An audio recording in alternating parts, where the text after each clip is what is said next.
Tips for traders. How to use risk management. As we talked about in the other video that is part 1 of this topic, trading with binary options, Forex or similar markets presents a high risk. So, have a good risk management. You are the one that decides when to trade, when not to trade, and the value of each trade. There is a common doubt among beginning traders. How much money should I trade in each transaction? Some traders prefer to risk 5% to 10% of the balance in each transaction.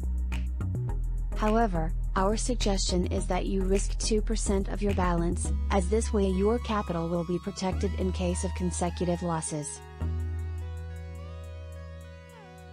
We will show you a practical example for you to understand better.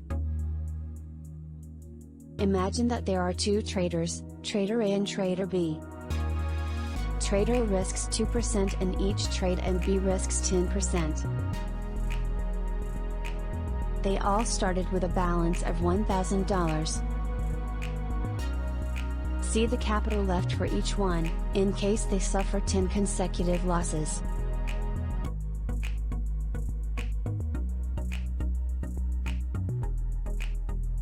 See that Trader A was able to protect 82% of his balance even in an adverse situation of several consecutive losses.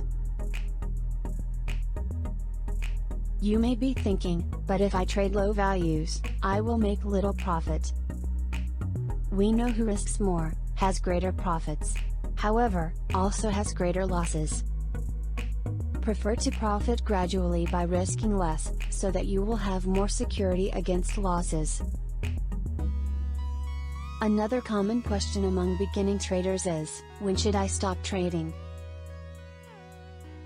As mentioned earlier, it is necessary to know the time to stop at each session. Our recommendation is that you stop trading more after undergoing 2 losses in a single session. In this case, leave it to open new trades only the next day. You can also set a percentage of your balance loss as a limit for not trading more in that session. Choose the method that is most convenient for you.